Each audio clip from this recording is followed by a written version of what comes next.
Okay, are we ready? Absolutely not. Perfect. Welcome to Beauty, Business, and Bullshit, the podcast where two beauty besties talk about business, Client stories, how we make it through the day. and all the bullshit in between. I'm Rachel. I'm Chavaun. Let's get into it. Alrighty, so now that we have talked about my story, it is time to learn about Chavaun's story. Yay. So, hold on to something because my story is a little bit of a roller coaster. I thought mine's like a little roller coaster, but it's very ADHD strong, and that's right. Hey, it landed me where I'm at. So yeah. As I talked about, I was really interested into fashion and wanted to go to fashion school. I was doing like my own hair and friends' hair and stuff like that, just like for funsies. I briefly got into modeling a little bit, and the agency that was actually just like a scam. But I did get a couple paid jobs, which was cool. And one of those was with our local school, Taylor Andrews. And I really loved, like, that was like a good intro to me because I felt like it was more focused on like high-end photo shoot energy. Like they just had a lot more of that, where I feel like other beauty schools, like especially the one that was like linked to like the high schools and stuff, just was just like very basic, like here's how to do hair and work, like, yeah. And that didn't excite me. So modeling for this huge photo shoot that they were doing for Nahas, which if you don't know what that is, look it up, but it's the North American Hairstyling Awards. It's like the big Grammys for hair, and it was amazing. Like I just like fell in love with it. And at the time I had been accepted into the fashion school of my dreams. This was my junior year in high school, and I couldn't get any financial aid whatsoever. My parents own a business and they made like good money, but they have 9 children, so there was they're not paying for that. So I had to figure out how I was going to pay for that, and that just like wasn't going to happen very easily. And so I had this idea, why don't I go to this hair school? Because it very much blended in with like the fashion industry vibe too. And then I'm like, well, and then I can get licensed and work in a salon and then like do that to make money while I'm going to fashion school. And that was the plan. So I started at Taylor Andrews in northern Utah. And well, it was fast forward. Because that was my junior year, and then my senior year, it was halfway through my senior year that I started hair school. So, I only needed like 2 credits left. Oh yeah, because you're younger than me. Uh-huh. I was like, how is that possible? Like we were graduated. I'm like, I wasn't yet. So I had gone to a charter school in 9th grade and got a lot of extra credits. So I was ahead in credits for school. And so in high school, I kind of slacked off a lot, and I took a lot of art classes, which I think also helped with a lot of. I took a lot of art classes. Yeah, I took a lot. Sewing. Because I was like, I didn't interior need design. like all the credits that these people were, like, I had already done biology and like all these things that were required in high school. I had already kind of knocked that all out of the way in 9th grade. Mm-hmm. And so I kind of just slacked off. I did a lot of like extracurricular stuff. And then by my senior year, because I also didn't want to end up like graduating early, because I could have, but I was like, I want to like ride this high school thing out. Yeah. But then by the time my senior year came along, there was just like so much drama and crap, and I just like wanted to be done. And so I decided I want to go to hair school. And the 2 credits I had left, I was able to just do packets for and just get full home release and go to hair school. But yeah, so my senior year is when I started, and I was mainly interested in like doing avant-garde and like photo shoot work and like film work and stuff like that. Like I just really liked it. But also I was really nervous and like realized that I kind of had a disadvantage, I felt like, because all these other students were very confident in product like how to use product and what it was for. And like, I grew up, like, even though my mom's a stylist, we only ever had like hairspray. Like leave-in conditioner was like kind of a new concept for me. No, it was Paul Mitchell Freeze and Shine. Ours was Tresemme, and I'm like, every time I smell it, it reminds me of dance. Like, like when you had to just like Freeze and Shine is that your smell. bun, your dance bun. Yes. So yeah, I like really had to learn products, and it was like almost like I felt a little dumb and like not comfortable asking the questions, because when I did it, almost like I got answers as if I was dumb. Like, well, yeah, leave-in conditioner does this, or a mousse is gonna do this, or you know, and it was just like I have no idea. I graduated after 2,000 I used hairspray. Still had no idea. No, so same. Like I was just so. Even though I wanted to get into that word, like that's avant-garde stuff, and photo shoot work is just styling. You're just styling hair, and so that kind of swayed me away from that, because I didn't feel confident in my styling skills or my knowledge in product, because product is a huge part of styling.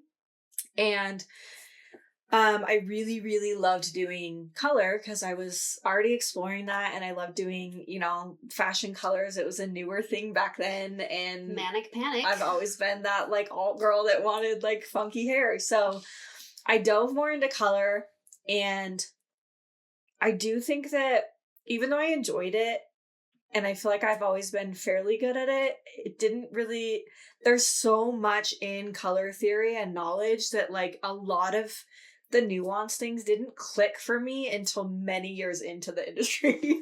Like I think back, I'm like, wow, if I could have like actually focused in and like had this click for me earlier on, it would have been so much better. But it happens when it happens. Yep. You weren't ready for the information. No. And I liked like all haircuts and stuff, but haircutting didn't come as easily for me either. I liked color because it went along with like a lot of the art classes I took, and like I understood the color wheel, and I understood a lot of the things that I think a lot of the other students were struggling with, and so I felt really confident in that area. And then cutting, I could do really simple things and like learned the layers and like the hair, like whatever, but I really wanted to learn more, so I took time later on to like figure out, you know, the head shape and how to know like how to not get a hole in your haircut, or if you do want a hole in your haircut because you're wanting more of that like mullet vibe or whatever, right? And then diving into that. But I took an extra class in hair school for extensions, because I absolutely loved extensions. And I started to notice my pattern of my favorite things to do were like extreme transformations. So I loved chopping someone's hair off. I loved giving someone length. I loved like changing over their hair color, or like fully blonding somebody, or like color corrective things, right? And so anything that's like dramatic and extra, I'm like, please, no way. You. Yeah, I know, crazy. And while I was in hair school, I also took a makeup course, and absolutely loved it. The school ended up selling that location to another school, and I didn't love the changes I was seeing. And I had gone to that school specifically because I had that relationship with the owners and like had modeled for them, and just all the things that I chose that school for specifically. I was just like saw it fading away and was really upset. So I dropped out. And then I eventually had moved down south with some friends and was like, you know what, maybe I should go back to hair school. Because they still owned some other locations. Yeah, they had other locations. And so I reached out to the owner and was just like, hey, I'm like wanting to finish school, and was wondering like what the cost would look like, and you know, just all the things. And he was so kind, because I think he felt a little bit bad about selling the school while I was there, that he let me come back without charging me more tuition. So just like whatever the original Yeah, like just come finish your hours. The other school wouldn't release any of my hours or like theory work and like other stuff that I needed without like paying them like a chunk of money. And I was like, no. So I was worried I wasn't going to be able to. And then he reassured me. He said, let's just get you in and going. And when you get close to where you think you're about to like finish your 2,000 hours, I will help you contact the school and we'll get it figured out. That's awesome. But while I was going to that school to finish up, I needed a job because I was living out on my own. And then I think at one point I ended up moving home because there was a lot going on in that house. But I got a job at Sally Beauty downtown. And while I was in school, I think there's like this stigma against Sally's, and I get it. I have the same feelings being a professional stylist now. But at the time, like, one, Sally's was like my place I went to getting color and stuff before I like knew the differences of like professional Manic color. Panic, may I say it again? Like, that's where and you ion bleach color and like just all the things. Side story. But yeah, there was this like negative stigma about Sally's, but I just like needed a job and didn't care. And you weren't licensed yet, and you didn't have so to I be couldn't licensed to work there. Yeah. And I just needed a job, and that was like in the beauty industry. You still so have I just to know went for like it, color theory and But some of the other things. Even though there's this bad stigma on Sally's, I think I owe that job to this day for my strength in color correction, because all I did all day long was talk people through how to fix their hair that they've already messed up at home. And then they'd go do what I did, or they wouldn't. And then they'd come back and I'd have to talk them through step by step on how to fix that. Or like, I was constantly talking through color theory and all of that with while I was also that in school. Professionals. Yeah. Because that's where they could go to get better products than just like your boss. So color. it was a lot. And so many people were like, can you just come do my hair? I'll pay you. And I'm like, no. I should have been like, come to my school. But where I was working and where I was going to school were pretty far from each other. But I worked at Sally's for years. And then in school, I actually, this is kind of a sidebar, but it's really important to my journey and my story. But I struggled a lot with like a debilitating anxiety disorder, and in hair school I was like barely functioning. So anytime I got a client, I would like full-blown panic attack, and like so many times I locked myself in the bathroom like crying, like hysterically, couldn't breathe. Like I was just like, I can't take this client, like I can't do it. And I'm like, my poor mom got phone calls almost every day. And the structure that they had in school was, if somebody had booked with you but they hadn't requested you, and then someone calls and requests you to book, they'll just like move the non-requested person over instead of like not booking someone that's requesting you. So that makes it so like I would always like call my mom or my friend or somebody that I knew. If I saw that I had someone on my books that day, I'd be like, can you please come in and book at this time, so that they like move this unknown person, because I was like so terrified of like the unknown, or like servicing someone I wasn't familiar with. Yeah.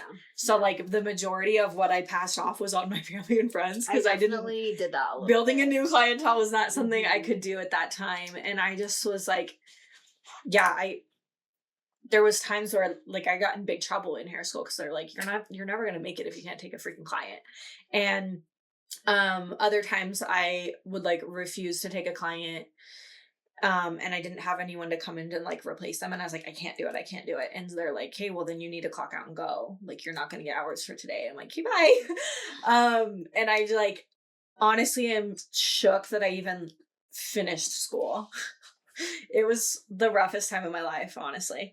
But when I finished school, I had gone to take my test like everybody, and two of the girls I went with from my class already had like jobs lined up, everything. We all made a whole day of it. We went, took the test together, and my anxiety played into this, like testing anxiety. Written tests were fine for me, but like having somebody watch me do something, and like I felt like I mean, just being in like an all white room, you can't like look around. You're getting yelled at if you like. It just was Don't like a look at everyone lot. else. So I was just stressed, and it It's was intimidating. already anxiety driven for me and a nightmare. But the day that we went, there was someone there evaluating the proctors. So they were evaluating us and being evaluated. And this location was known for like a higher passing rate. Like they passed more people. And so everyone always would want to go to that location. And that day, every single one of us failed for one thing or another. Oh my gosh. And my lowest score in what I really, truly failed for was the nail section. And I never wanted to do nails. So I was just like beside myself. Just say though, we learned nails, but like not really. They would teach us how to paint a nail, and then they taught us like literally what to do on the mannequin finger to do for the acrylic. Yeah, that's it. And that's it. And you would do that like twice, and then you're expected to do skateboards. It's like, yeah. And mine was because it didn't like cure fast enough or whatever, and like all the things. Yeah. I was like, can we just like take that off my license? Because I'm never gonna do nails. I don't want to do it. Anyway, so that was a nightmare, and I never wanted to take the test again. And honestly, I didn't even want to do hair. Like with my anxiety and the way that I was, I'm like, I'm never gonna be able to work in a salon and take clients. Like that's just not in my realm of capabilities at that time. Yeah. So I continued working at Sally's for quite a long time, several years. Moved my way up. Was an assistant manager for a while. Then I became a store manager and got my own store in my little hometown up north. And so that was exciting, but also awful. They don't pay their people. It was enough. Better when her best friend came to work with her. Then Rachel came and worked for me for a while, because they let me hire my best friend. But during all of that as well, I had fallen in love with doing makeup. So I was working at Sally's, but I also started doing a lot of freelance makeup. So I was still trying to do like photo shoot stuff and like the things that interested me in hair in the first place, but with makeup. So I was doing freelance makeup and beauty retail, and would dive into like the photo shoot world as much as possible. And I was still modeling. Well, I hadn't modeled for a while, but then was reached out by some people that are like pretty well known in the industry that have won several Nahas. And they were asking around for like, hey, who do you know that like could model? And one of my school friends had like recommended me. So I started working with them as a model, and they were an artist for Matrix. And so I was modeling for like their Naha shoots and their brand shoots, but then I'd also go to all the hair shows with them. And as somebody who like did hair, because I wasn't licensed, but I'd still do like family and friends sometimes, like I did in high school, with more knowledge now. But I had not got my license because I didn't want to work in a salon. Like I was done with hair. I didn't think I'd ever pick that back up again. And everyone's like, well, you finished school. Like you should probably get your license at least. Like, yeah, you, my mom, literally everybody. Just get your license. I just didn't want to take that test, but we worked through it. Anyway, so getting to be behind the scenes at the shows was really cool. And I learned a lot just from like watching that process, and then what they were teaching like on stage and in classrooms, because I was there just observing, which was really cool. I ended up leaving Sally's to go work for Ulta with Rachel. Well, actually, while I was at Sally's at one point, I also worked at the photo studio with you. Yeah, you did. Or before you came to Sally's. I think it was around the same time. Yeah, anyway, we worked at the photo studio She was together. my boss and I was her boss Yeah. at the same time. Yeah, so I worked at the photo studio, worked at Sally's, and then Rachel convinced me to go work at Ulta, because one of the parts of being the manager at Sally's that I loved was like the merchandising. Like I loved planograms and merchandising, and like it's like a big puzzle, and like and ordering and all of that. And the management role that was open at Ulta was mainly specifically that. So they ran the truck team and like inventory, and they would do like the planograms and stuff. And I'm like, absolutely. So and Sally just wasn't paying me good and was requiring me to work too much, and I was salary and was just like over it. So I went to Ulta, and it was just like a great atmosphere. I loved it there. It was fun. I ran that truck team for a while. I did that for a while and was just like always in the prestige makeup area. Like that's where I thrived. And she was working at the Brow Bar, so like obviously I'm gonna like want to go hang out with my best friend. Okay, but I remember some point you were supposed to go take your practical test when we were living together. And then I remember you coming home. Oh yeah. When we lived together, I did do another attempt because we had gone, we did like a self-development program together. And part of like my goal was to get my license. Yes. And so I had studied and like whatever, and then went to go take the test. I had paid the fee, whatever. I went to take it. And the day that I got there, they like examine your kit before you go in. And they were like, you can't use this nail kit anymore. The one that we had used I remember previously. something. They were like, you can't use this nail kit, but you can still like go through the motions. You just can't use the product in it. And we'll just like grade off of that. And I'm like, so you want me to use my time and my resources to fail the same section of the test? Like I was like, no. And they're like, you don't get a refund. I'm like, I don't care, because so what happens when you take the test is everything just goes into a garbage bag. So there's like gel all over everything and your clippers and like it's just disgusting. And then you have to take everything out and wipe it down and clean it and then like reset up your kit like in each section of the test if you're going to retake the test. Yeah. So I was like, I don't want to go through all of that and have to do this again. Like forget it. I'll just like repay for it and come back with the kit I'm allowed to use. Yeah. And so I had not taken it at that point and then just kind of put it off again. Okay. Because I'm like, so I remember you went to take it, but I remember you like coming home and being really upset and not that you didn't end up taking it, and I couldn't remember why. Yeah. But I'm like, that's why I was like, wait, were we living together? Because I feel like at that point we were. Okay. Yeah. And then a little bit later, shortly after that, when we weren't living together, but we were at Ulta. I was hanging out in the prestige area, and then one of the brow girls was leaving. And I was like, okay, well, I want that job, because part of the makeup class I took in hair school, I fell in love with like brows and shaping brows and whatever. And one of our instructors was like brow obsessed. And I think that kind of just like played into it. And I'm like, yeah, absolutely. I love brows. I want to do that. And so they're like, well, you need your license. So that's what finally like pushed me to go take the test again, and like passed easy, like no problems. And you had the right motivation finally. I had the right motivation, and I think I was in a better mindset. I had gone through that like development stuff, and like I had learned how to work through a lot of my anxiety. Like I still had it, I still do, but I learned how to work through it and like get past it.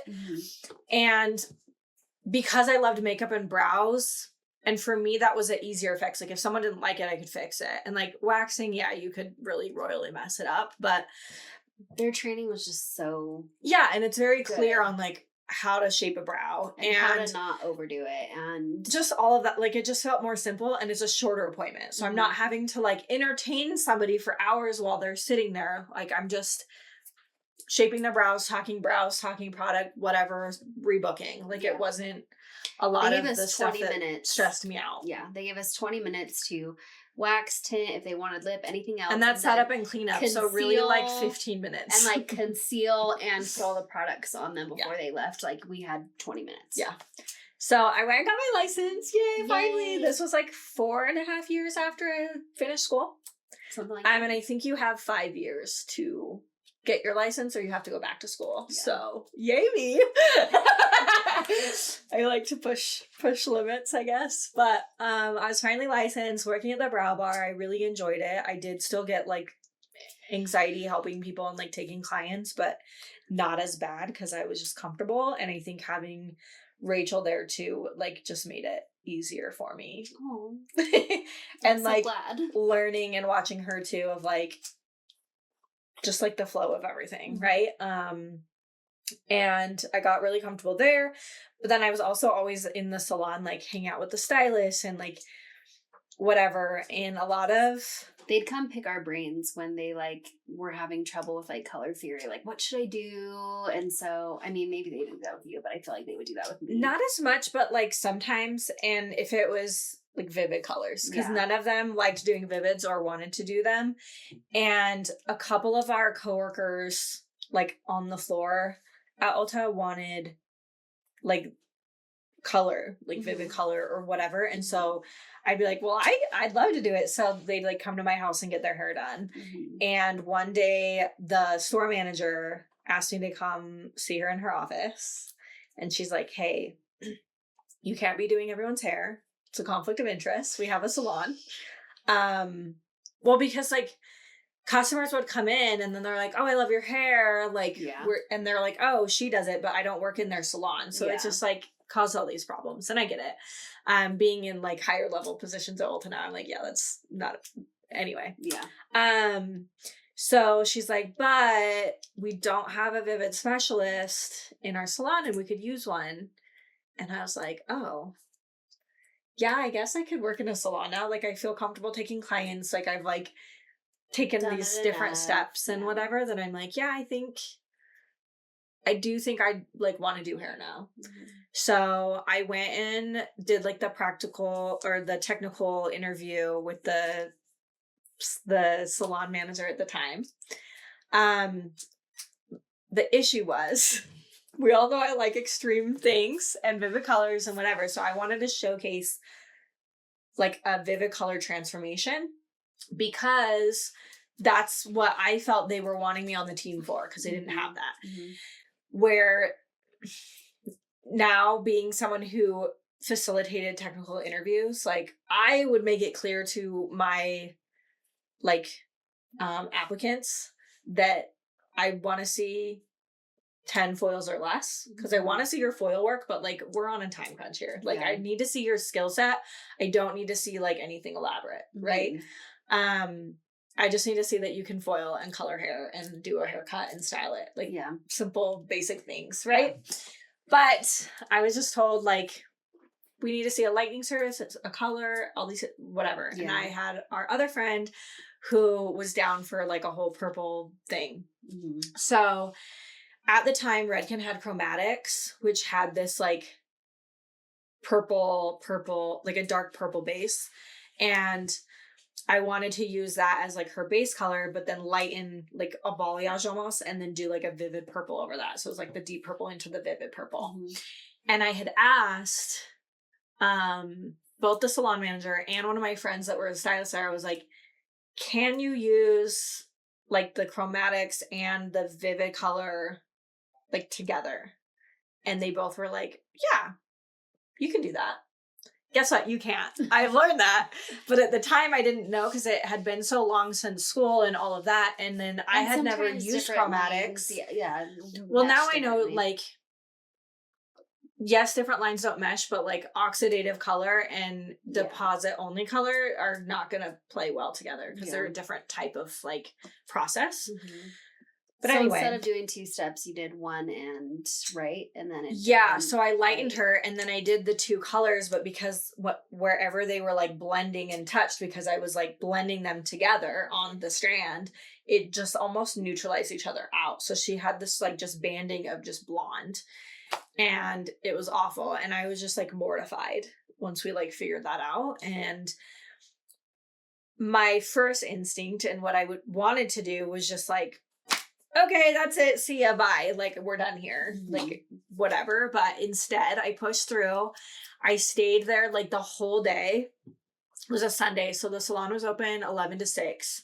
We started my technical, I think, at 11. And I was there till like close, basically. And I had fixed it. The color ended up looking beautiful. Like it was stunning, but we didn't get to the haircut and like finish of everything. And I ended up sending the manager like the finished pictures once like I got home and like styled it out, whatever. And as like we were cleaning up and leaving, she was like, hey, like we can reschedule like a time for you to come do the haircut portion or whatever. And like, I'll just call you. I'm like, okay. So I'm like waiting on this phone call. And because at this point I'm not working at the brow bar anymore because I was like they were expecting me to do this technical and like jump into the salon. So that I like wasn't on the schedule. And I was also working for my parents part-time at the time. So I was like working that job and like waiting for her to call me. And it took her like 2 days to call me. And then she was like, so that was a disaster. And I don't normally give anybody like a second chance to redo their technical, but I'm going to give you that chance, but I want to see you do something you would do every day in the salon. And that phrase just like hit me wrong. And I was just like, okay, no, thank you. Because she wanted her to do like a simple like highlight. Yeah. Tell me to do 10 foils or less, or like, I don't know, just something simple. But the way she had phrased it and just like demeaned me for the way things went down when like it went wrong because I had asked your advice. And I didn't feel like I was at fault, but I also felt like I did good at like staying and fixing it, and like the end product looked good. So like, I don't know, I felt like I did everything I could with what I had. And also what you want to do every day is and my clientele base and that, I was like, well, that is what I would do every day in the salon. So like you saying that kind of, like the way that she had said it just like sat with me wrong, and I was like, no, thank you. I don't want to work for you. So I didn't end up going originally. And then I was taking clients at home for a while until she had left on maternity leave and then decided not to come back. And one of my friends that was working in the salon became the salon manager. And during the holiday season, to get some extra money, I had gone back to Ulta. And they offered me the Prestige were you the beauty advisor? Oh, okay. So I was just like an elevated beauty advisor, like helping promote prestige products and whatever. And then I was sending my clients because it was a conflict to take clients and work there or whatever. So I just stopped doing hair. And my husband at the time didn't love me doing it out of our kitchen and all of that. So I just like, okay, I don't have a place to take clients, so whatever. And so I was referring them all to my friend at the Ulta salon. And one day she just came out to me. She's like, will you please stop sending me your clients and just come work for me? She's like, I don't want all of these women clients. And so I ended up doing my technical interview again and kept it simple. And it was fine. And that was my first like legit salon job, was working there. I was there for quite a while. Learned a lot. Ulta has a lot of good like just training and things too. And especially business building training and like how to do that stuff. And then there was some issues and salon problems or whatever. Drama. So a lot of drama. My salon manager actually submitted like a 3-page report on like issues and complaints on this one stylist that was targeting a few of us because I think they had an issue with the fact that we were all like leveling up and doing well, like because they had like a tiered program. So you hit certain metrics and then you like level up. And this stylist had been there like from the beginning of like the store opening, and they were like not at the top level, but they were the highest level at that location and kind of just like liked being the superstar. And then we all started leveling up and doing well. And I think that that's like what started a lot of the issues. But anyway, they opened up an investigation, interviewed all of us about like all these issues that were going on, and then basically just told the salon manager to like learn how to manage this person better. And so 5 of us walked out because we're like, we're not dealing with this. Because my anxiety had come back full force because of the way I was being treated and targeted, that like I had anxiety coming into work every day. Like it just wasn't a good work environment. Sometimes it's just like you don't know how to solve the drama issue, but like you have to show up and like deal with it, and that just like gets to you. Well, and I had even faced this person and like tried to talk through some things, and they're like, no, we're good. Like that's why we have like we don't need to talk about it. Like everything's fine. And then they'd continue to do things that were like sabotaging me, and I'm like, this is like I don't want to be here. So hard.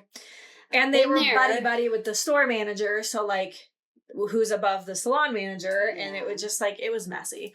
So we all left, and at that time I had looked into opening a salon, and like went as far as like writing out the business planning, like applying for business loans and looking at building locations and planning out like all the things. And ended up not going that route, but all 3 locations I was considering are now salons, so clearly You have. I kind of know what I'm doing. Just kidding. I remember us going and looking at a place over by Smith's. One of them. Maybe, yeah. There was a few. Most of them were in like Bountiful area. But I don't remember when that was and if it was during that time period, but I remember like me and you. I mean, I've always like, yeah. I drive by locations always. Like I'm always like, I oh, that would be such a good salon spot. Like it's just in my blood. I would do that all the time before. And even when my building was getting built, I was like, oh, one day that would be so cool. And then like 6 months later, I'm like, what the hell? Like, how did this happen? Yeah. I'm here. Like, I manifested this. I love it. Yeah, so I didn't go that route, and I found a salon to booth rent out of. And my friend, who was the salon manager, ended up working at that salon with me. One of the other stylists went somewhere else and then ended up at that salon with us too. So like a lot of us still worked together, which was really fun for a minute. And then I was there for a year before I signed with my salon suite. So I loved that salon and the people there. Everything was great, but it's very Utah boutique style. Like, it's cute, but it's not really my vibe. Mm-hmm. And my clients, I mean, some of them are fine with that vibe and that's their vibe, but like a lot of my clients are also like alternative and whatever, right? And just like sometimes you're having conversations. It's a little uncomfortable when you're like, oh, maybe we shouldn't talk about that because there's like, you want your clients to feel comfortable with being themselves. Yeah. But like also I get like not having certain conversations in a salon because we are at a business place and like it's anyway. But eventually I got a salon suite so that I could have like the decor that I wanted. Because even like my after pictures and stuff, like I wasn't finding a good like backdrop or like way to take pictures because it was just all like cutesy. It was just hard for me. You needed it to be edgier. Yeah, I just needed my own vibe. So I signed with a salon suite. I signed in December 2019 and then opened in January of 2020. So, that was rough, obviously, but at first it was like an oh shit moment because what did I just do? Mm-hmm. Like I just signed this huge overhead. I'm like all these things and like then I wasn't able to work for like 2 months almost. Like it was crazy. So thankfully because the salon suites, it was like a smaller, it wasn't like one of those big buildings and like big companies that have like a million places. It was locally owned stylist who just like got this building and put like I think maybe 10 suites in there at the most. So she was great. Like she's like, pay when you can. I'm only gonna charge you half rent for like the months that like we weren't there for. That's awesome. And it helped a lot. And then once we came back, there was all the stipulations on salons. So you like everyone's wearing masks, right? And then obviously your client can't like wear a mask the whole time. I think they were actually, because I learned how to like work around the mask, but there were times when like we'd like kind of we had to work around it. Yeah. But the suite ended up being a blessing because other salons, like my previous salon I had just left, you could only have 6 people in the building at a time and you had to be like so far apart. So it's like they were using every other station.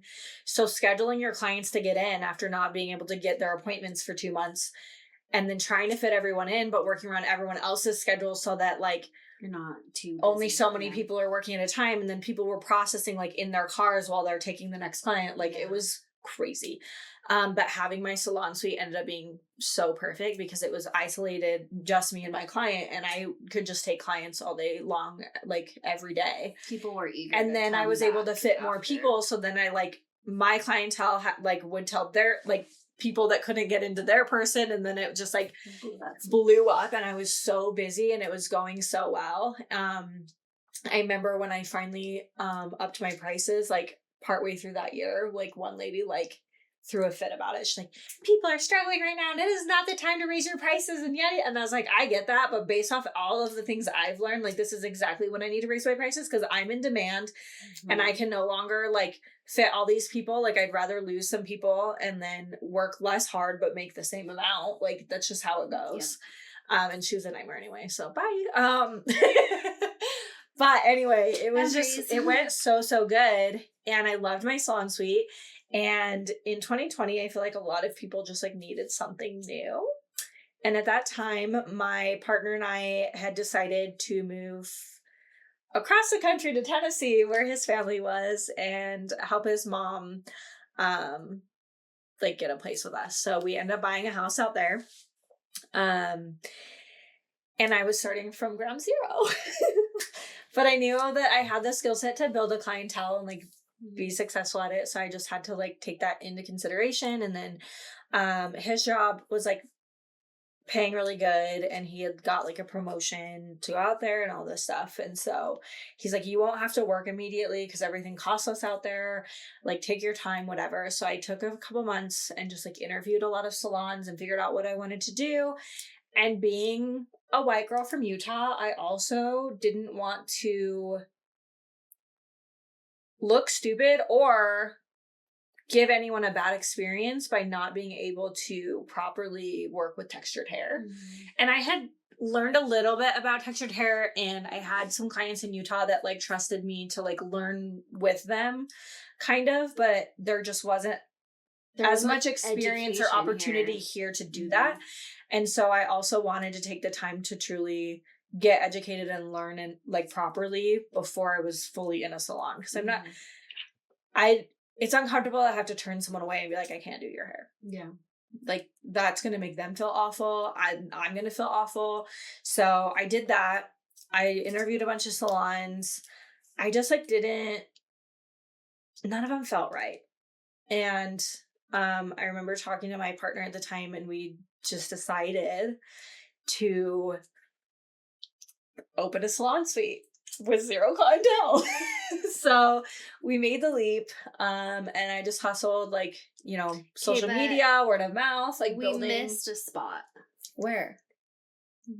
Matrix mentor. Nope, that's part of this. Okay.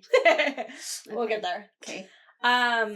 Well, I guess the salon suite was in the middle of that too. So while I was like interviewing salons and whatever, and we had moved to Tennessee the beginning of that year. Because I feel like COVID was like a trigger for that to be different than what. Yeah. So Tabitha Coffee and Matrix did a Mentor Me program in 2019 is when they started it. And they picked 5 individuals that were 3 years or less out of beauty school. So like brand new in the industry to do like a mentorship program. So they would like bring them to all the hair shows. Like I met them and interact with them because I was still modeling for one of the Matrix artists. Mm-hmm. And I was like, oh, that's so cool. They get to do this program. Like I wish that I would have had something like that. Right. Like this, they get to mentor with all these people that are teaching and training at the hair shows and like teaching them. And then they're backstage, like helping and assisting them and like learning these things. And they get like one-on-one coaching with Tabitha Coffee. And just like all this stuff. And I was like, that is like the coolest thing. Mm-hmm. And made some friends along the way with them. And then 2020 happened. So obviously they didn't do it that year. There was no hair shows, no nothing, like whatever. Right. And so that kind of tanked. And then the following year, so 2021, we had moved to Tennessee December 2020. So like the end of that year. And then the start of 2021 is when I was like, not really working and kind of figuring out what I wanted to do. And I got a notification one day that Tabitha Coffee was live on Instagram. And I was like, oh, I love Tabitha. She had worked with the Matrix artists I was working with. And so they did a collaboration and I modeled for them then. And I'd see her at like hair shows and stuff because she worked with Matrix as well. So I was like, oh, Tabitha. So I pop it up and she's talking about the Matrix Mentor Me program and they're going to reintroduce it. It's going to look a little different because a lot of it would be virtual training because that's kind of how the world was at the time. And they're opening it up to all licensed professionals. So I was like, oh my gosh, this is amazing. Like, that would be so cool, because I remember thinking like this would be such a cool thing to get to do. And so I had applied and like submitted my video, and I'm like, honestly, I just did it. I'm like, I just need to do it, get it done with. And then I kind of forgot about it because I just didn't think anything would come of it. Got the call, did the well, it was like a phone call interview with one of the women in charge of the Mentor Me program. And we were doing the interview, and we didn't know that like that interview was like, we had already kind of got it. Like, they had already kind of picked the people. Okay. So I was at your house. I was here visiting. Yes. And I was at Rachel's house, and I was like, oh, I have to do this interview today. So I had like set it up, did the video chat interview. And then later I got an email back, and she was like, hey, I forgot to ask a couple things, something about my license or something. And she's like, can I call you back at like X time today? And I was like, yeah. And then I start panicking. I'm like, did my license expire? Or is there like a timeline on like when I could, like, did I miss that? Like, I thought it was anyone, like, because I'm not newly licensed or whatever. And then I'm licensed in like Tennessee and in Utah. It was a whole thing. So then I'm like worried. I'm like, oh no, we just have to clarify some stuff, and maybe I'm just like not qualified. She calls me back, and she was like, I have somebody that like from our team that wanted to talk to you. I was like, okay. And Tabitha got on and was like, you made it. Aww. So that was amazing. I was so excited. And so that was like just a wonderful opportunity too. So during that, I also opened my salon suite, and hustled as much as I could to fill my books and whatever. But I was getting that like one-on-one training, well, 1-on-5 training, but very intimate setting, virtual training from all their like top artists. And every month I'd have like a session with Tabitha to go over just like goals and personal development stuff. Yeah, so that was amazing. We finally got to do like a live in-person trip to New York. So we all got to finally meet each other in person. And then we had a few classes while we were there, like trainings and stuff. And then for like our finale, so the previous group of mentees got to do their own section of the hair show at like the Matrix. I forget what theirs is called. There's like Redken Symposium and then Matrix. I don't know. Sorry guys, I forgot. Anyway, Matrix Destination. They got to do like their own part of the hair show as a group. And there weren't hair shows really happening. And so our like finale for the mentorship program was to do a big photo shoot with Modern Salon, which was really fun for me. Doing a hair show thing would have been like really cool for me too, but getting like published work was amazing. And having that opportunity to do it with Tabitha and the team, and just like learning so much and getting to that was amazing. So that was really cool. During that time, or I think after that, after the mentorship program ended, I then went into training to become a Matrix artist so that I could then be an educator with them. Completed my training. I was an artist with them for a minute, but it just didn't really go anywhere for me. And then during that time also, my partner, his job was, the company was trying to go public, and so they were changing like their pay structure and their bonus structure on things, and he like ended up getting kind of a big pay cut, and they're like, this won't affect like most people, maybe like 1% of our technicians. And he's like, well, I'm the 1% because I work really hard. And so paying for like the salon suite and like not having as big of a clientele yet, because we weren't even in, I was in the salon suite I think about 6 months before he was like, I need you to get a different job. And we were having issues with the house that we bought. It was just all the things. So it just like wasn't working out. The financial stresses of life. Yeah. But I couldn't get out of the salon suite contract, so I had to keep paying for it.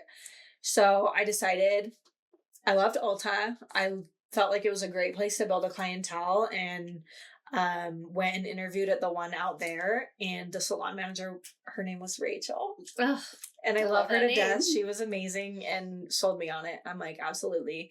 I was able to like level up so quickly, build clientele, like so busy. And then they were opening a location like 10 minutes from my house in like our little rural area. So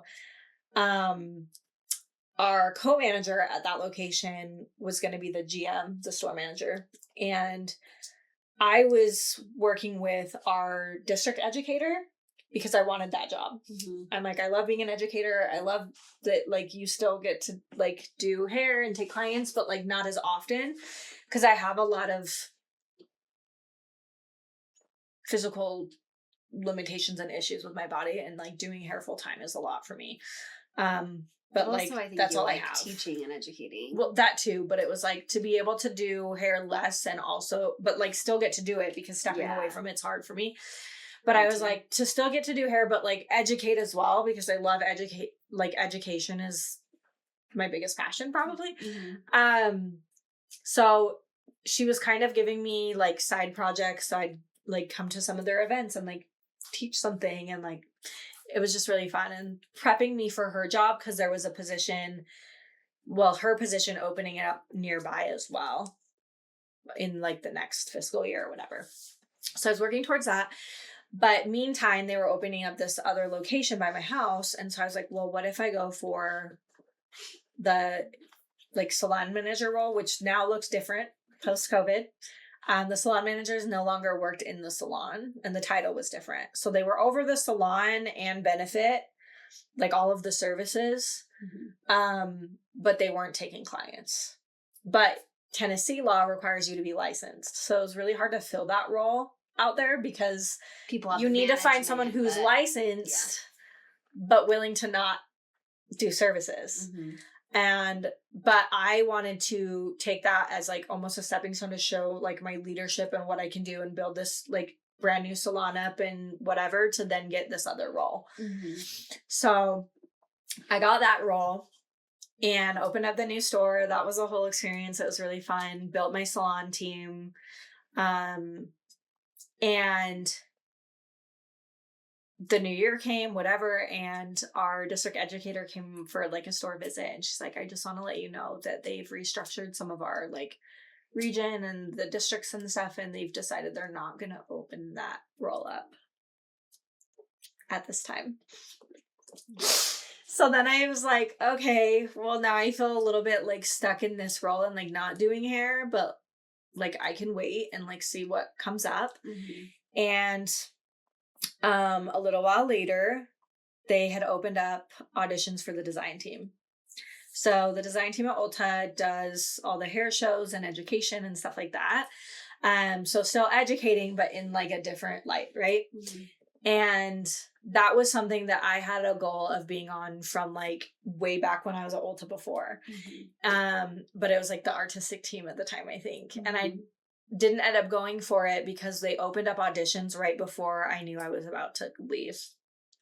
And so anyway, I was like, okay, well, I'm going to go for this, but I had to figure out, like, can like the experience managers apply for this? Because I'm not like a working stylist right now, but like, they're like any stylist can, like any licensed stylist can apply for it. Cause that time they opened it up to like, you didn't even have to work at Ulta, but then you're going to work at Ulta, obviously, if you get the job.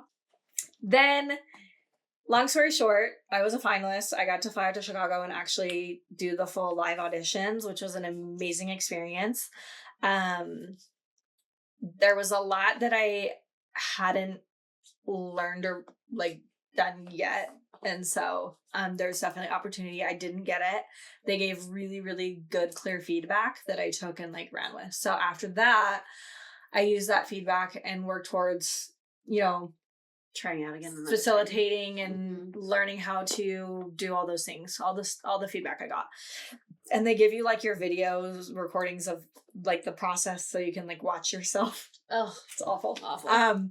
But it's good. Yeah.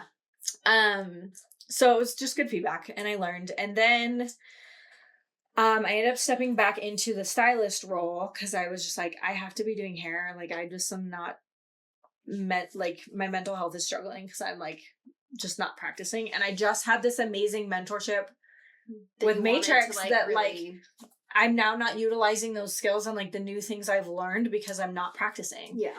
And so I stepped back into the stylist role, leveled up pretty quick again. And then the end of that year, surprise, my partner got a new job back out in Utah. And so we were moving back. Yay for me. Yay. And I'm lucky enough that I did have a good handful of clients from previous that like were stoked and wanted to immediately come back to me. Mm-hmm. So I just transferred back to my original Ulta, which was interesting because it was all different, all new people. Yeah. But that was fun. I was there for about a week and then I met I was there longer than a week, but at the week mark, like I had just moved back. I was there for a week. I met my general manager. She was out like helping another store for most of that first week. So she came in, we chatted. I talked to her about like my goals and like whatever and how I had gone for the district educator role, but like that ended up not being a thing. And then I was a finalist for design team and whatever. And I just like really want, like I love education and whatever. And so they have an assistant stylist program as well that you can be the mentor stylist for if you hit certain metrics. So that was kind of like my next thing I was going for. I was the technical ambassador, which is just the person helping with like technical things with stylists or doing technical interviews if needed.